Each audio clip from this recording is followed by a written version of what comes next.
नमस्ते उत्सवदा। नमस्ते अजय भाई। उत्सवदा, Hindu Lounge episode number 7. Yes, and we are on. A And lot we of are things on, happening.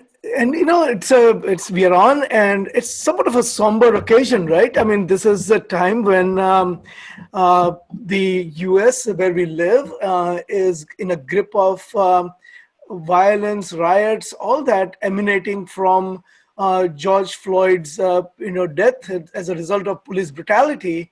And so these are really it's somewhat unusual time, and I think it's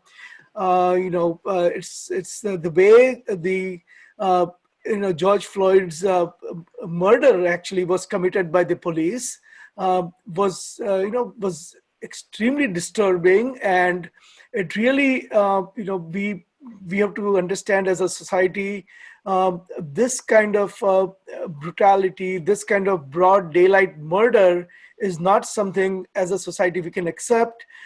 There has to be, we have to, as a society and unified, all races, all ethnicities, all religions, everyone has to stand up, and everyone has to say that we will not accept this brutality. So that we'll talk about that today, and then we will talk about a really interesting topic that is in some ways is kind of linked, and that is social media, and how what kind of role social media plays, especially the social media as it comes to Hindu dharma, and how the Hindus in America are depicted, and how Hindus in America are attacked on the social media, and what kind of ramifications there are when the Hindus are attacked on the social media. And last but not least, we will have our two regular segments, the Hindu Seva Act of the Week, and the most anticipated segment of all, we are also going to talk about the Hindu Hater of the Week.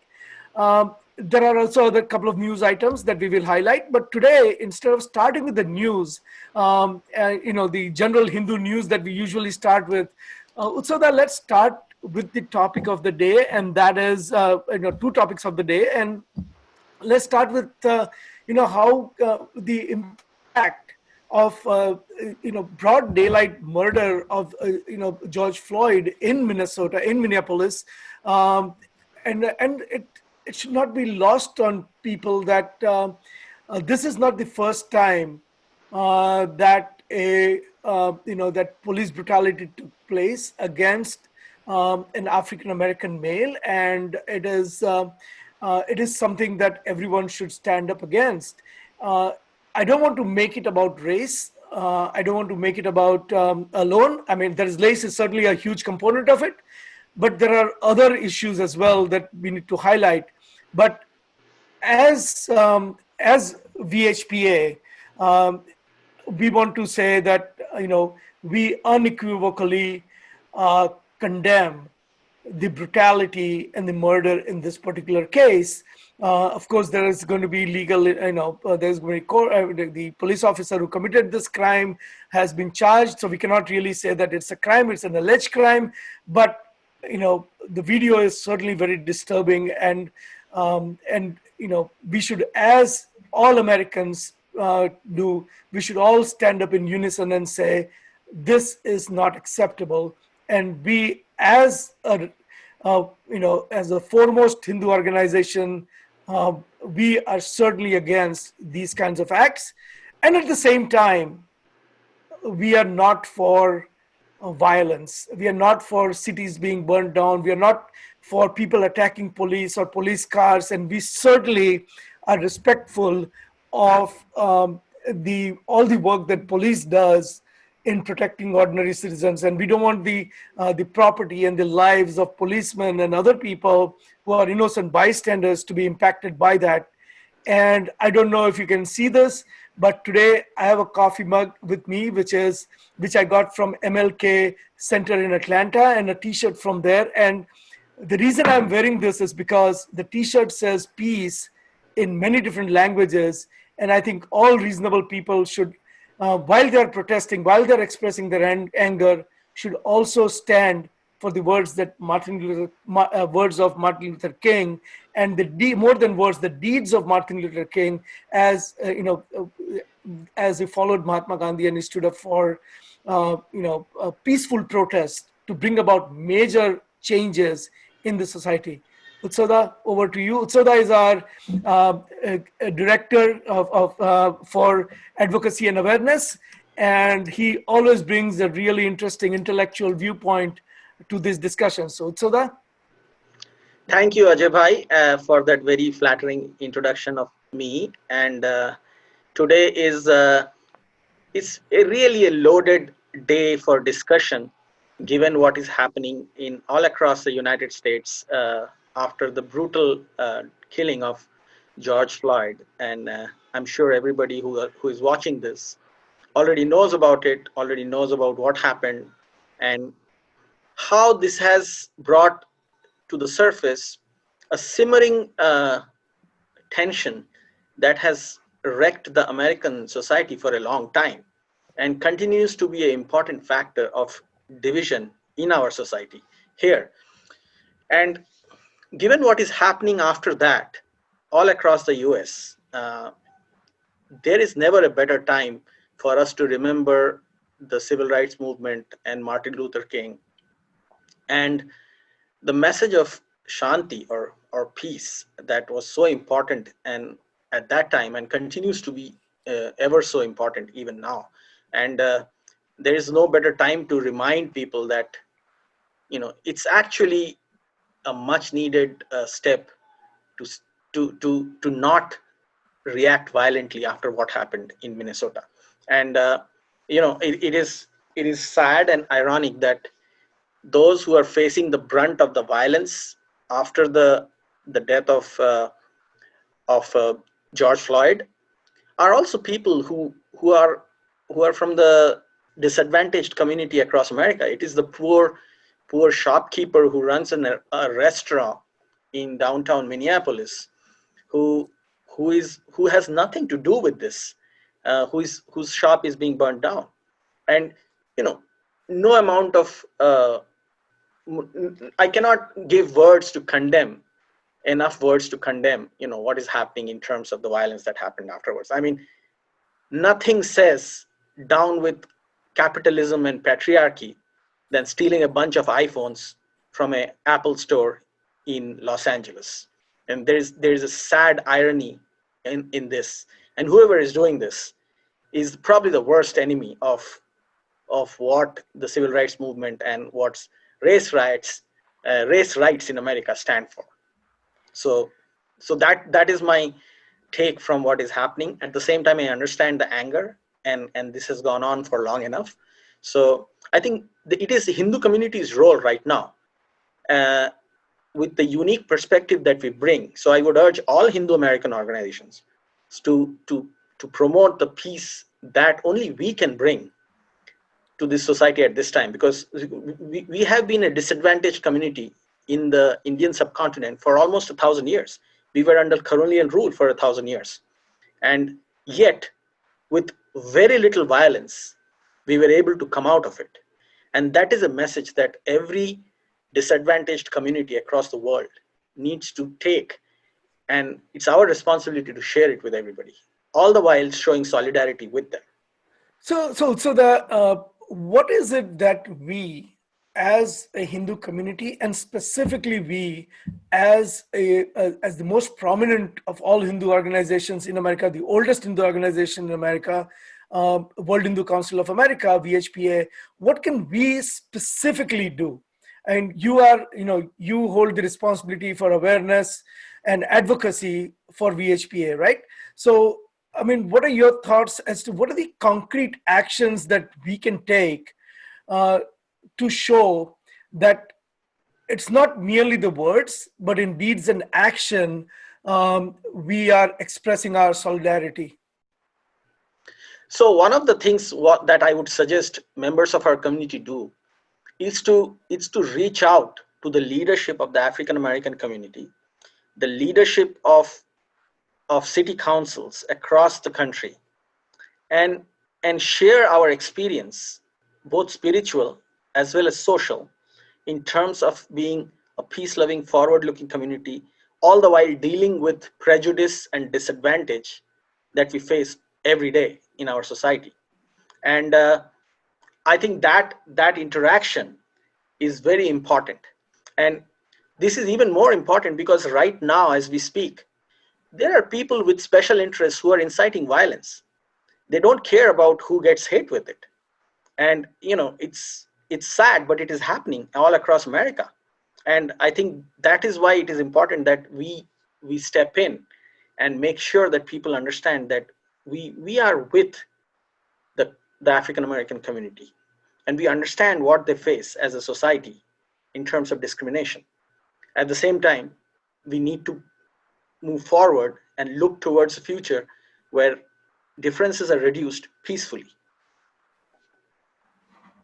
I couldn't agree more. I think you made very good points, and I would urge all our listeners and viewers of Hindu Lounge, and and people who are going to watch this particular show not just on Facebook Live but also on YouTube and eventually on the podcast, who are going to listen to it, that please, in your own community, in your own way, build bridges across the racial divides, across the religious divides, bring everyone together.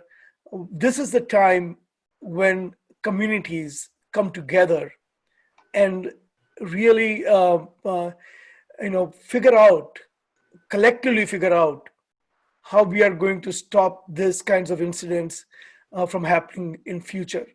And I think there is no better tribute to George Floyd and other countless lives who have been lost in a similar manner than people coming together and ensuring that this does not happen again. Uh, but violence, rioting, attacking police, burning police cars, destroying your own community business is really not a solution.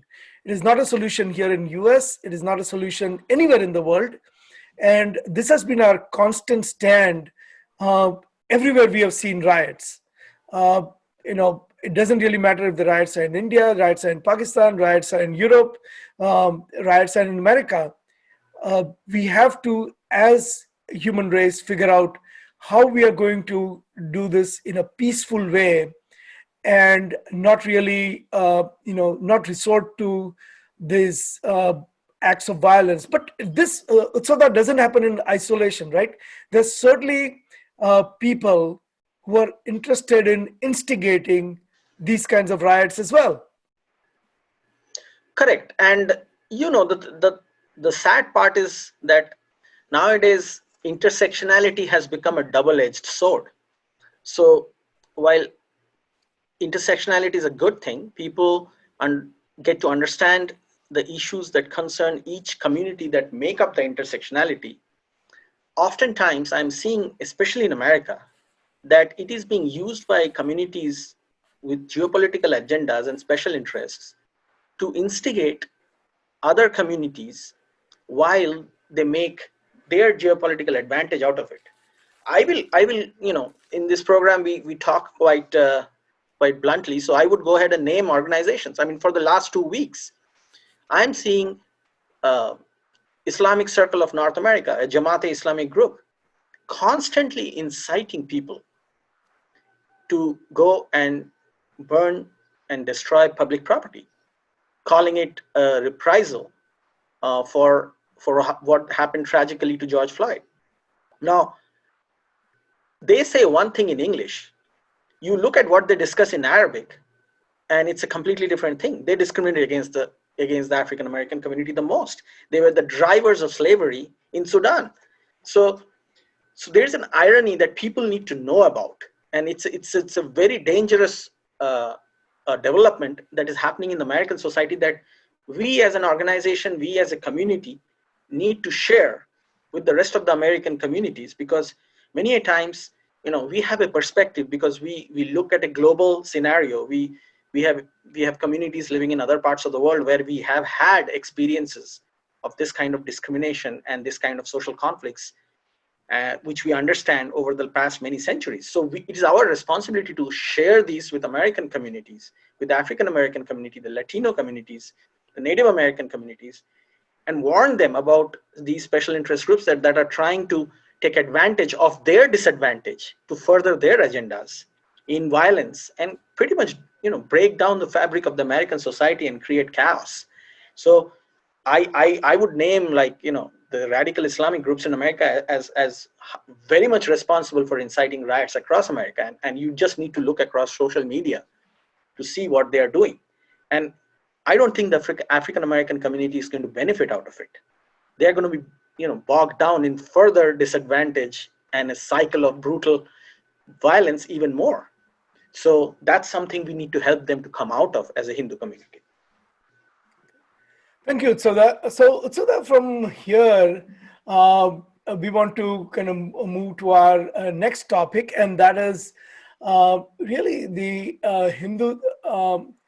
Hindus and social media, especially Hindus and social media, as as it impacts the American Hindus, right? So, I want to share this article that came out on Medium this week, and I want to get your take on it, and then we can discuss it as not just as that article, but in somewhat broader in somewhat broader terms. See what your take is. So here is the article, Utsada, and this is the article. It is. I will scroll up here, and this is the article that came on Medium by Indu Vishwanathan. And it is in the name of justice, Hindu American youth, social media, and the woke thought police. And this is a really interesting article from someone who, who has faced the thought police on the internet, and who has been shot, and we have all at one time or the other were expressing our views, have been attacked, by this leftist leftist thought police. Just for expressing your Hindu identity, you get attacked. So I urge everyone to actually read this article. But look at this, okay? The woke trolling of Hindu American youth. And I quote from Indu Vishwanathan. She says, "I recently learned that Hindu American youth are being bombarded on Instagram with misguided articles, perpetuating violently anti-Hindu woke narratives. For instance, this article about Mindy Kaling's new show, Never Have I Ever, slaps every anti-Hinduism woke type on the table. It is so extreme that it would be funny if it were not for the impact it has on our youth. When they respond with thoughtful, nuanced, and informed opinion, they get woke trolled. I asked a friend if any of the kids they knew had taken screenshots of the trolling. They responded that, for most part, the kids go silent until one of them finds the pain unbearable and speaks to an adult." Utsava, and then she goes on and says, "It's not too much for a young person to be scorched by this much woke vitriol, steeped in lies, half truths, and gaslighting, and stop to collect evidence. Even if they could, they don't necessarily have the resources or support to process what is being spewed at them." So that is very disturbing, right? Correct. And I think this article touches upon a much larger phenomena that the youth of the Hindu American community is facing for a while now, but it has increased significantly in the last 5-6 years. And I have to say that, first let me clarify some of the terms that are used here, in my opinion, on those terms. I don't think there is anything leftist about those who call leftists themselves leftists in America. I call them pseudo leftists. The reason I call them pseudo leftists is because they are well organized. There's nothing underdog and underprivileged and grassroots about them. They run like corporate firms. I mean, they're funded by, the George Soroses and the Pierre Omidyars of the world, who are billionaires who make billions of dollars in the stock market, and they behave in a corporate manner. They are multinationals in themselves. So the so-called left in America is actually a multinational corporation that peddles in ideas of disruption, usually against a very carefully chosen strategic enemy who may be more left than them in real left terms, in terms of being, connected to the grassroots and working for the grassroots. So there's nothing leftist about these quote unquote woke left people and organizations. I call them pseudo left. So let me get that out of the way, because people get confused with the term left and right and how things are represented in the social media. There's no left in America. They're all corporate, disruptionists against strategic enemies, funded by George Soros and Omidyars of the world. And in terms of targeting, Hindu youth, in a certain way, I think it comes from a larger geopolitical agenda that uses intersectionality to create subgroups of underprivileged people who they can bully. And it happens within each race group. It happens within each social group. And Hindus happen to be at the receiving end of that right now, because they are up against a conglomeration of radical Islamists, quote unquote leftists in America, and often even in the Christian fundamentalists, who otherwise are sworn enemies of the other two groups I just said in other geopolitical contexts. But when it comes to the Hindus, they fish in troubled waters too and join hands with them. So this is something important that we need to share with our youth. And if people are watching this, they need to know this, that there is nothing sincere about this wokeness. It is very well designed. It thrives on creating fake sense of victimhood. And you will see these groups parroting around usual tropes against the Hindu community, quote unquote castes and color and all these, race narratives. But if you look slightly deeper than what's on the surface, I mean, the Hindu community has been at the receiving end of colonialism for the last 1,000 years. And yet, somehow, we are made out to be the colonialists in the tropes that these quote-unquote leftist woke people create. So that's my take on it. And it's a larger discussion and a larger initiative that we have to take to counter this kind of propaganda. So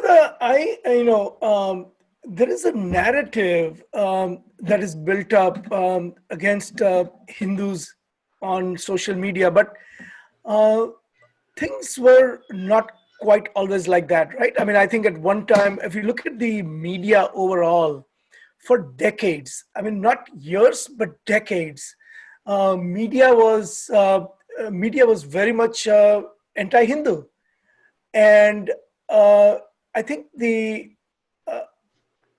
anti-Hindu media was controlled by people who were who were trained at academic institutions that didn't really care for Hindus or Hindu dharma, and I think at the beginning, when the internet came on, at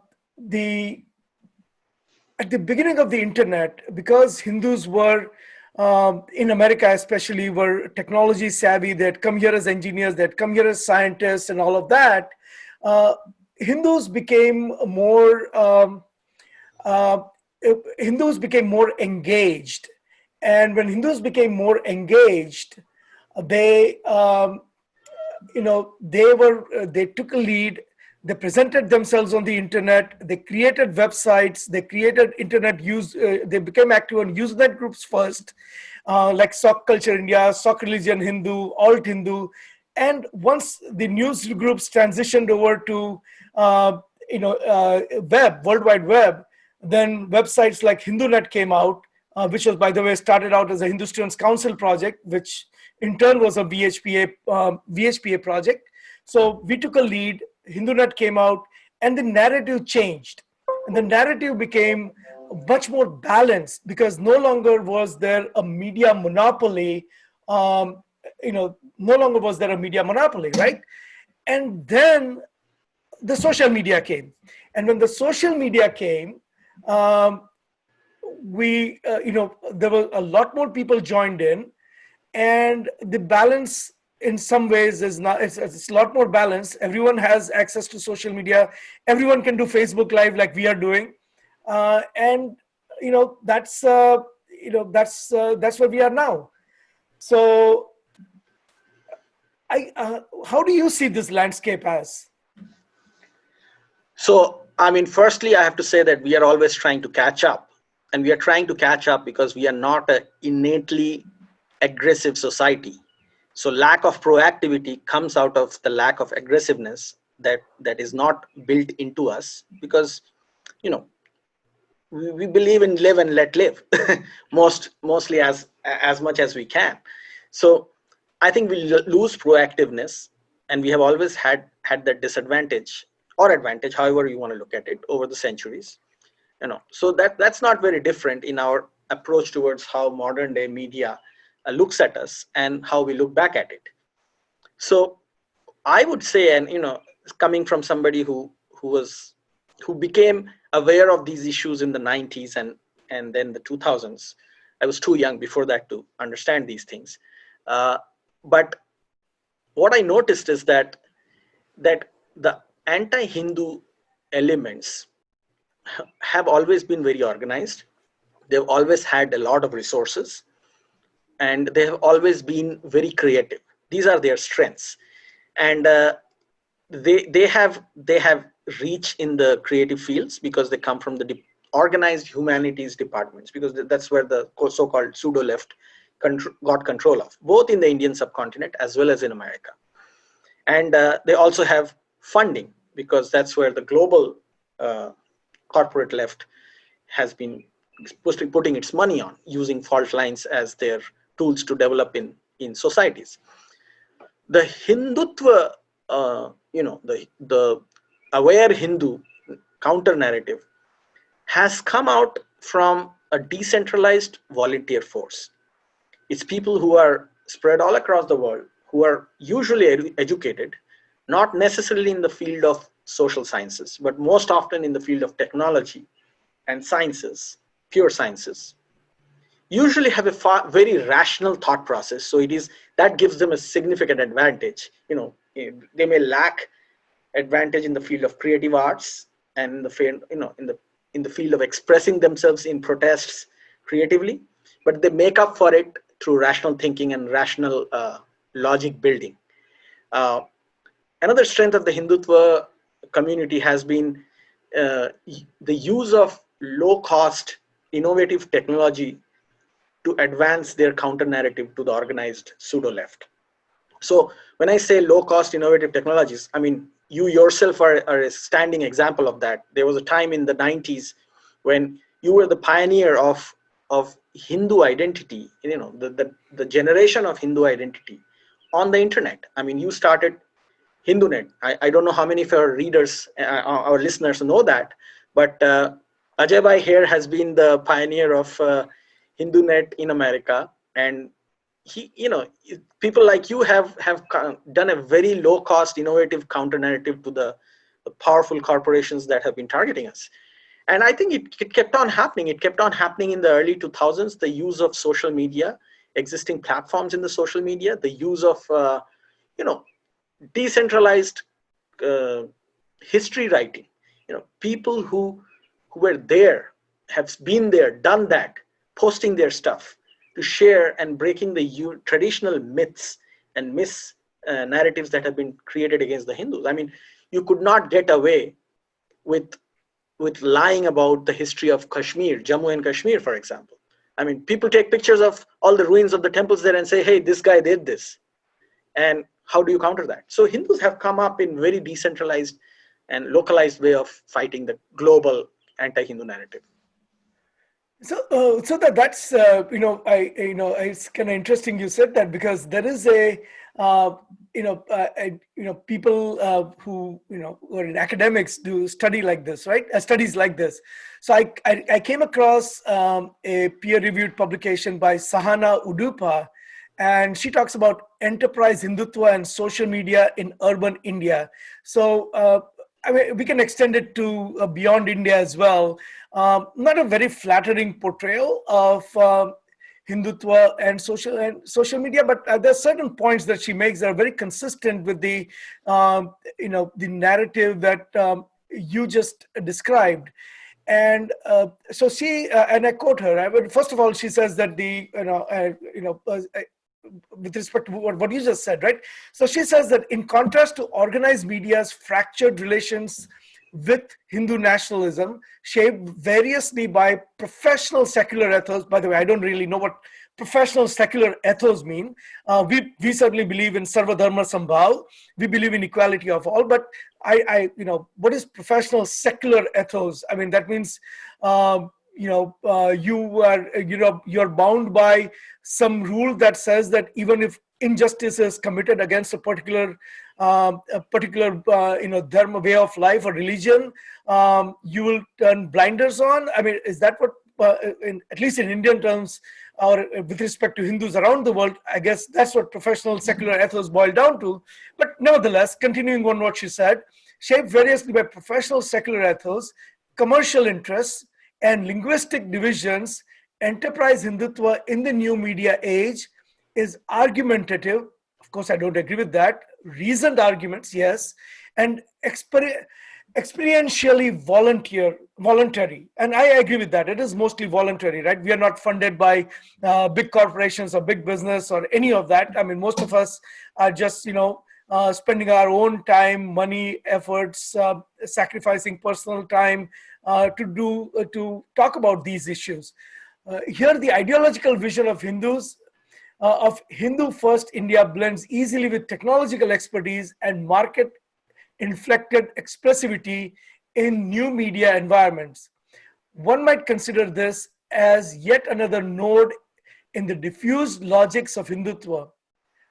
So very, she tries to make the same point you are making with Sudha, but she puts her own anti-Hindutva essence of Hindu dharma, essence of being Hindu is Hindutva. So she puts her own anti-Hindu views into some reality, and that's how she ends up presenting it. And then she goes on and says, enterprise Hindutva assembles a variety of motivations and dispersed actors, allowing contradictions to flourish. Indeed, it is precisely by allowing arguments and contradictions around repetitive, simplified summaries that enterprise Hindutva finds its condition for renewal. So the she boils it down. We would act. She says that allowing contradictions to flourish. I mean, the essence of Hindu dharma. Someone should go and tell Sahana Udupa that the essence of Hindu dharma is acceptance. Essence of Hindu dharma is acceptance of various views. Essence of Hindu dharma is vivad, is discussion, is manthan, is churn of thoughts and ideas to come up with. We are not straitjacketing all Hindu thoughts in a uniform, singular presentation, right? We allow for these various views to come up. Correct. And I mean, I thank you Ajay Bhai for picking this article. This is very relevant to what we are discussing right now, and the points you just mentioned. It is funny that Sahana Udupa is trying to criticize us, but it's almost like a backhanded compliment she ended up with giving us. And I think the strength and our strength and our weaknesses are the same. Hindutva's strength is that it is decentralized, it is poorly funded, it is experiential. It's people sharing their personal experiences of being discriminated against, of being treated, historically for almost 1,000 years at least. At the same time, that is also our weakness, because when we are up against much more organized, well-funded, victimhood narratives, professionally managed victimhood narratives, be it in geopolitical situations or be it in social situations in America or around the world, we are always trying to catch up, and that's also our disadvantage. So what is our advantage is also our disadvantage, and we have to deal with that and try to come up with better solutions that we can do. And I think there is this recent spate of these articles in last year or two, which are so blatantly, so blatantly anti-Hindu, and social media that, and in mainstream media that are written about Hindus in social media, that there almost is as if there is a coherent attempt to build a narrative, that, just take for example this article that recently came out, in Wired magazine, right, and all the other magazines. So here is the article, that came out in Wired magazine, and I want to show you this article without giving that article a full, I guess, you know, uh, the credit or whatever it deserves. I don't want to give it any more credit than it deserves. But this is how, the a technology medicine. So that it's not even a political magazine, and it has been now so, it has been so politicized. And if I can just share this with you, and you will see what I'm trying to say here. It's a little bit difficult to find. Let me right here. So that I hope you can see this article that I'm presenting now. Yes, yes. Operation Hashtag. And this came out just a couple of weeks ago. Operation Hashtag, how Hindutva Facebook group pushes politically divisive topics on Twitter. And then it goes about, taking its usual leftist rant, and it just kind of puts it in a mainstream, technology newsletter, as if it's a huge, investigative journalism, but it's really building a political narrative. Here is another article, so that you might have come across, and this is on Wired magazine. I'm sorry, the other one was on Wire magazine. I misspoke. The previous article was on the Wire. This particular article is on the this particular article is in the Wired magazine, and it is the rise of Hindu vigilante in the age of WhatsApp and Modi. So Wired magazine, and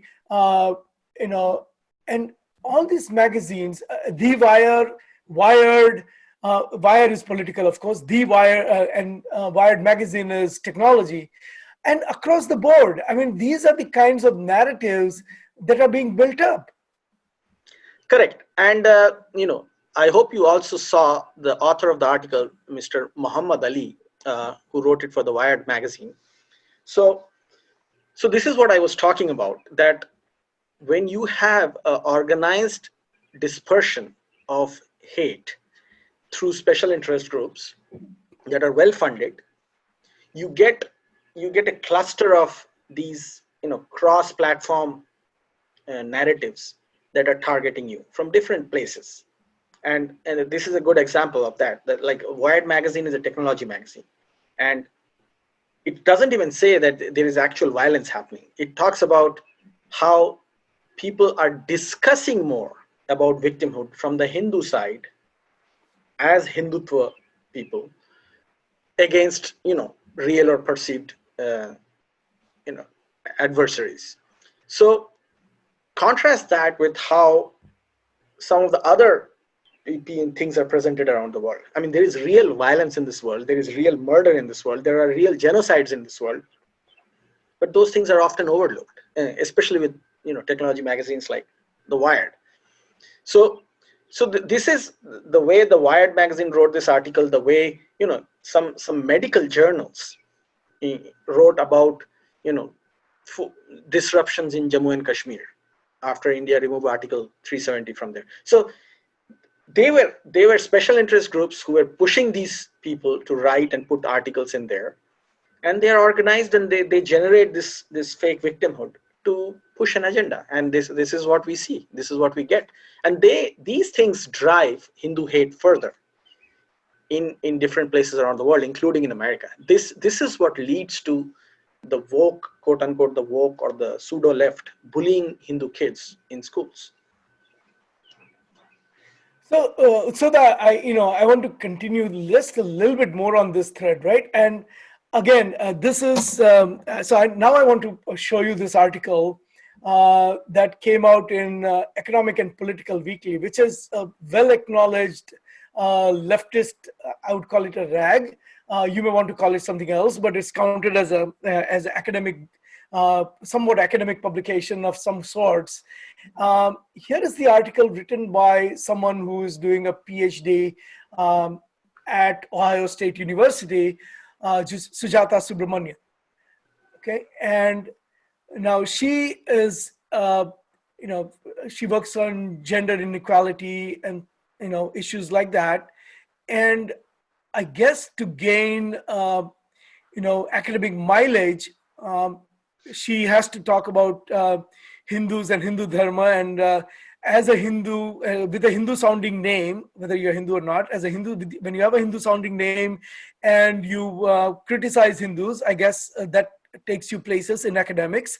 So she did her part, and this is the article she wrote. Is Hindutva masculinity on social media produce, and she is at Ohio State University in America, by the way, and her article title is Hindutva masculinity on social media producing a culture of violence against women and Muslims?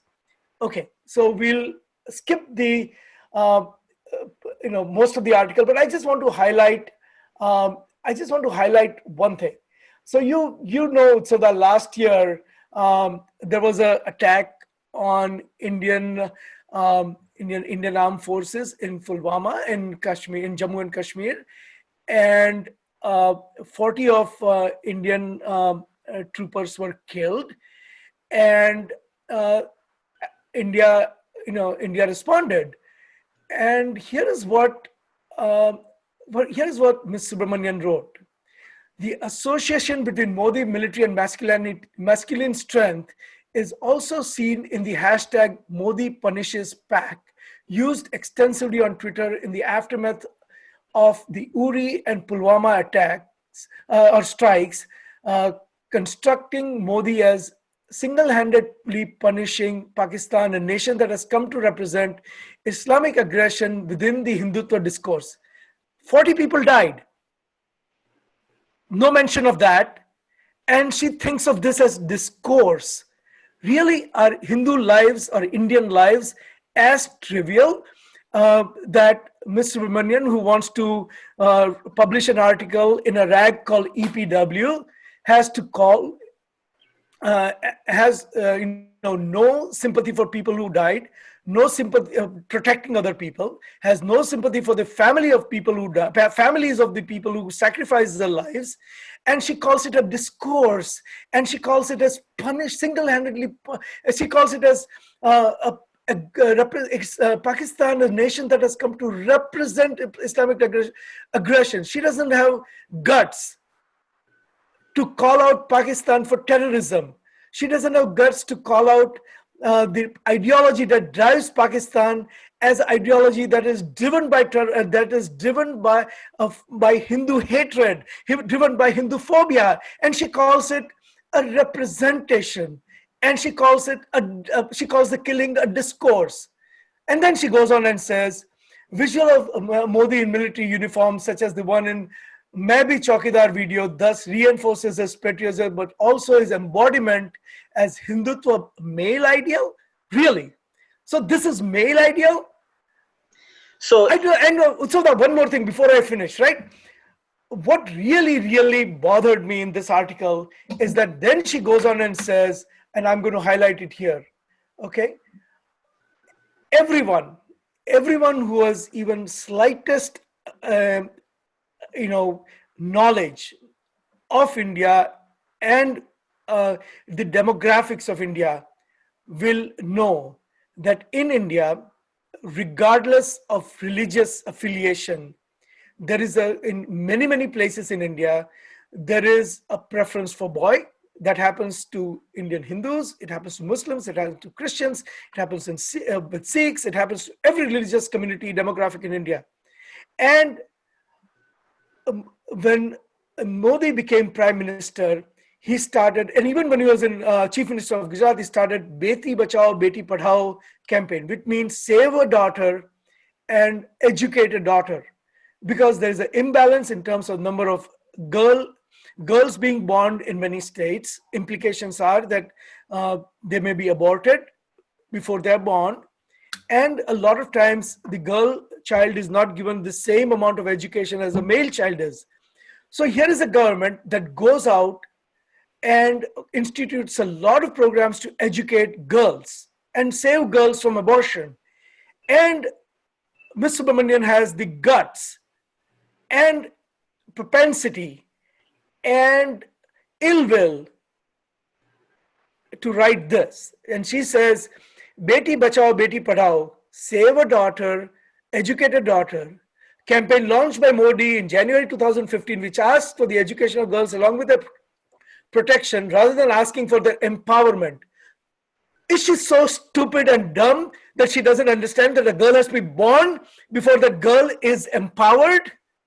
A girl has to be educated before she is empowered? And she goes on and writes that education girl along with their protection rather than asking for their empowerment, a girl here is defined as subordinate member of the household, as a daughter who needs to be protected. This is protection before she is born. How can you be doing PhD and be a university scholar and be so stupid?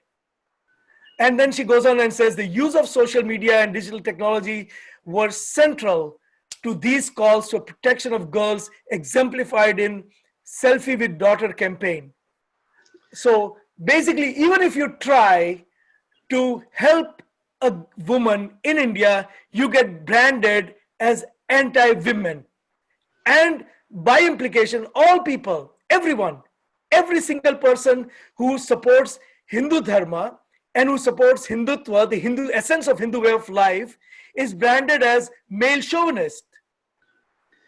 So, so Ajay bhai, the thing is that what you just mentioned and Ms. Subramaniam is an example of what unbridled hate and agenda-driven narratives can lead to. In fact, I think we should use the whole article you just mentioned as an example of how the tail is wagging the dog here. And this is why, thankfully, it is this irrational nature and the complete out of whack attitude of these people towards real issues, real issues that affect everyday people. They are so out of touch with reality that their impact is limited to university journals. And, at some point they will probably get a column or so in some, American newspaper, as long as they write it against Hindus and India in this case. But they're becoming increasingly irrelevant today. And we should actually use the narratives that these people promote to show our people, should show people around the world how the tail wagging the dog looks like. And, I think this helps us. I think this helps us. I mean, Miss Subramaniam here is basically just exposing who is funding her projects and who is driving her narrative. And you should have also highlighted the fact how she very quietly makes the Muslim and Pakistan a victim here. In all her descriptions about Hindu chauvinism, male chauvinism, women being targeted, Modi being a strong male figure and whatnot, she quietly gives us free pass to Pakistan, which is Afghanistan. It's a Muslim country. You ask if somebody in Afghanistan what Pakistan has done to them, and they will tell you Pakistan is the world's biggest terrorist country. It supports terrorism. You ask, it's across religion. So, but these people don't have that depth of knowledge or even geopolitical awareness to bring these factors into their discussion. I'm glad they'll get their PhD someday. Someday they will write an anti-Hindu article in Washington Post or New York Times or some other smaller newspaper. I don't think this girl will make it to Washington Post. There are people much ahead of that in the totem pole of anti-Hindu diatribes who will get there first. And they will become a professor in some small university in America and try to influence further generations of Hindu Americans and Americans with this bullshit. I can't use any other word to describe what she wrote. So that's what's going to happen, and we have to be aware of it, and we have to deal with it. But so as sad as it is, right, as vitriolic as it is, these are the kinds of things that help build a narrative um, against Hindus that impact um, the Hindu youth. And that goes to the Hindu Vishwanathan's article that we started this with. So we can now come a full circle and we say, these are the kinds of narratives that end up affecting Hindu youth, and it ends up silencing them, and uh, and ends up creating a rift between Hindu children and their parents. More importantly, it makes future generation of Hindu Americans susceptible to a violent propaganda that is driven against them. So I mean, the generation conflict and all those things aside, I mean, every generation of children has disagreements and dislikes with their parents. It grows across the world, in every part of the world, in every ideological group. It happens. It's unfortunate that these propagandas against the Hindus is causing Hindu kids to not be able to communicate and share their concerns with their parents, who themselves probably are not coming from a position of awareness and knowledge, because they are busy making a living for themselves and their kids, and they come to this country as immigrants, many of them, and struggle for decades to make a living, and then succeed, and then try to bring success to their kids. So they often don't understand and don't realize how their children are being targeted with propaganda and lies, blatant lies, from a bully pulpit that has global funding and global inputs in it. So that's where organizations like us and people like you and me and many of us, people we know around us, have to do our best. We may not be that well funded. We may not have, we may have a 9-to-5 job that we have to do before we do any of these things. We may not have papers in university, books and peer-reviewed articles.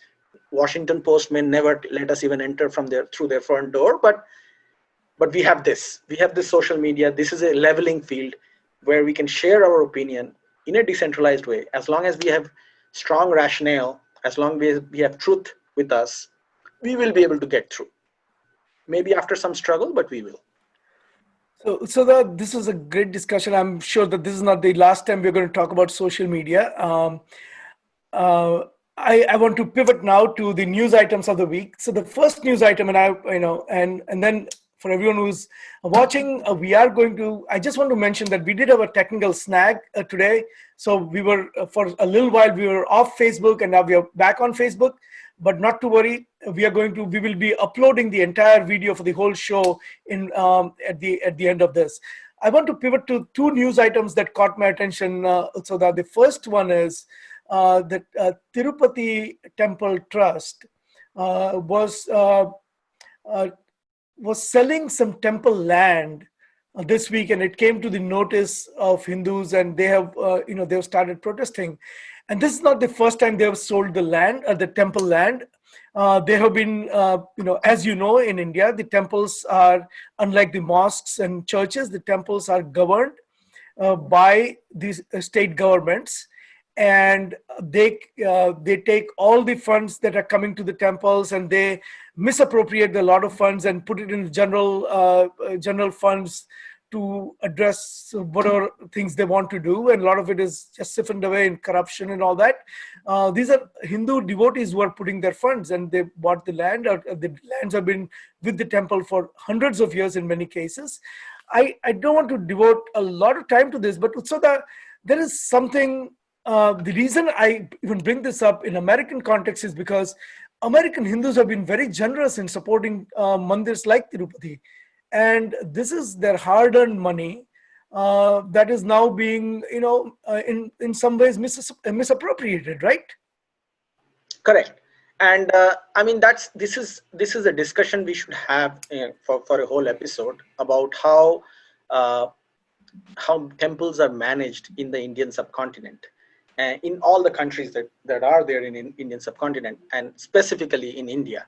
I mean, I will probably spend 10 minutes on temples in Pakistan because most of them have been destroyed. I will spend 10 minutes on Bangladesh, but we should focus more time on India and Nepal and Sri Lanka, because there is a lot to be discussed. And I think that the way many politicians in India have targeted temples, it has stopped remaining a safe space anymore. And especially as Hindu Americans, we should be concerned about it, and we should call out these people for their approach towards treating Hindus in India.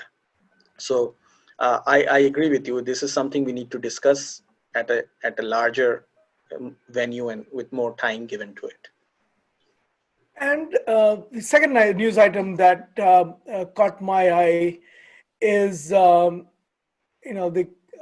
comedy supposed stand-up comedy that was performed by Sarleen Kaur, and she compared ISKCON, the Hare Krishna movement, with porn, and she in Hindi she said, ISKCON वाले है पर अंदर से ISKCON वाले है पर अंदर से सब porn वाले हैं. So that means outside, outwardly we are all ISKCON people, but inside we are all, we have affection for, or we have propensity to watch porn, and we are all indulging in pornography. To link ISKCON, a movement that is followed by a Gaudiya Vaishnava movement that is followed by millions of people around the world, and brand it as pornography, and say that and imply that all ISKCON people are, are indulging in pornography in one way or the other. That's really hurtful to most Hindus, right? I think the Charlene, the Shamiru and this whole ISKCON incident will reach its logical conclusion in the court of law, and I think ISKCON will stand vindicated. Shamiru has already apologized to ISKCON, but I think ISKCON should not stop at just an apology. I think we should support taking this to its logical conclusion in the court of law, and that will create a example for how not to treat spiritual, and ISKCON feeds hundreds and thousands of people around the world, poor people, every day. And if this is the best these people can come up with against ISKCON, I think it reflects more on these people who are targeting ISKCON than ISKCON itself. And I think it will reach its logical conclusion in the court of law. So that I'm kind of, I have to break this to you, but this morning, ISKCON came out and said that they are withdrawing their lawsuit. Okay.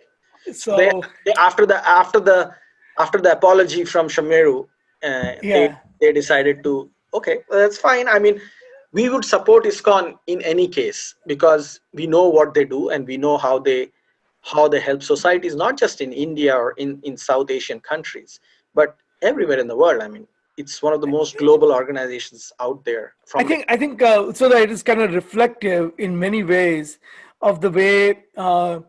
Many ways it is reflective of the way how Hindu society is forgiving. I don't think if it had happened to any other organization, religious organization in any other faith, they would have been given, Sarleen Kaur would have been given a pass. But this points to the forgiving nature of Hindus and Hindu organizations. I agree. I agree. And you know, it's a good thing in some ways. It's not a good thing in many other ways. So, I mean, that's something that we all have to think about and look at the pros and cons of.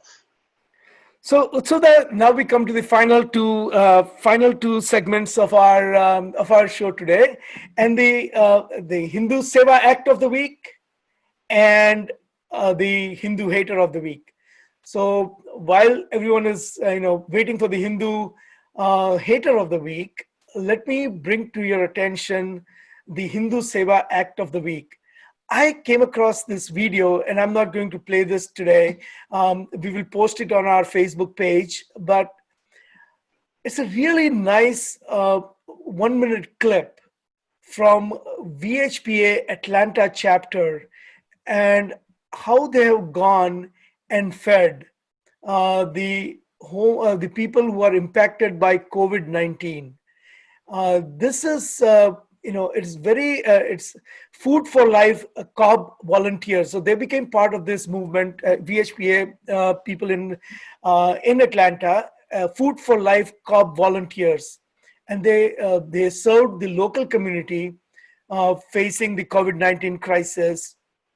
And the video they created was really heartwarming, and we will post that video on our Facebook page, and I really urge people who are listening to this to please go and check that video out, and please donate to VHP America by going to vhp-america.org/donation. That's vhp-america.org/donation. And finally, Utsada, something that we've been waiting for, Hindu Hater of the Week. Who do you have? Well, this week we have the Hindu Hater of the Week is a very ironically named organization in America called Equality Labs. And this organization has been, it's a front group that tries to fish in the fault lines, social fault lines of the Hindu community. It's driven by a couple of Christian fundamentalists and Islamic fundamentalists. And the reason I have them as the Hindu Hater of the Week is because one of the members of Equality Labs, Sharmeen Hussain, launched a very aggressive diatribe against the Hindu community, and pretty much blamed Hindu community for everything that is wrong in America. Imagine that. And she used the context of the riots in Minneapolis as well as in other parts of the country after the death of Mr. Floyd, and used that and somehow connected it to high caste Hindus. This is how she really quotes us and blames us for everything that is happening in America. So she later took those tweets down, but I had to bring it to the notice of the community that somebody who works in an organization called Equality Labs that pretends to be equality, all about equality, has this much of hatred against the community. So Sharmeen Hussain is the Hindu Hater of the Week, and she probably doesn't even recognize the fact that she claims heritage from a community that considered itself the colonial victors of this Indian subcontinent for 800 years. I mean, think about privilege, and to pretend that she somehow represents the so-called underprivileged Hindus is ironic, tragic, and needs to be called out. So that I think that if we do this show for next 20 years, we will never run out of Hindu Hater of the Week. That's the sad irony, and at the same time, I always find this so ridiculous. I mean, I can't stop. I can't stop being amused by the ignorance of these people. It's just hatred and ignorance. And at the end of the day, who really cares what she says, and who really cares? I think if you go and survey, 95% of the Hindus have never heard of Equality Lab anyway. But this is part of a larger narrative, and we want to just bring this up. But I just want to say that there just it's it's unbelievable as to how much hatred people have towards Hindus who have not done anything to them.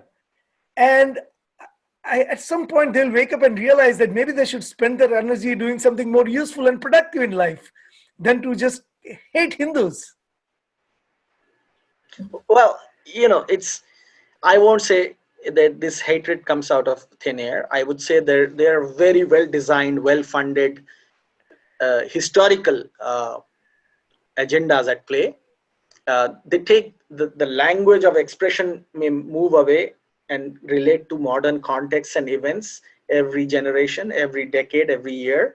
But the ideas are, thousands of years old, at least 1400, 1500-year-old ideas. Their narrative is, the hate is driven by something more than that's just what you see. And that's why it's important to call it out. That's why I talk about it. Very, very timely and very important. Thank you, Utsoda. Another great week. I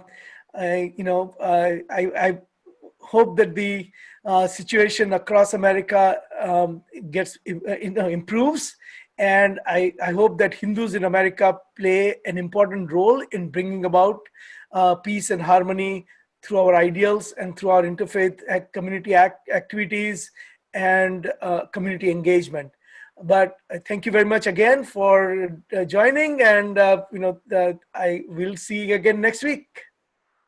Thank you, Ajay Bhai, and namaste, everybody. And I leave with the parting thought that we all should think of ourselves as peace builders in the path of Hindu Dharma.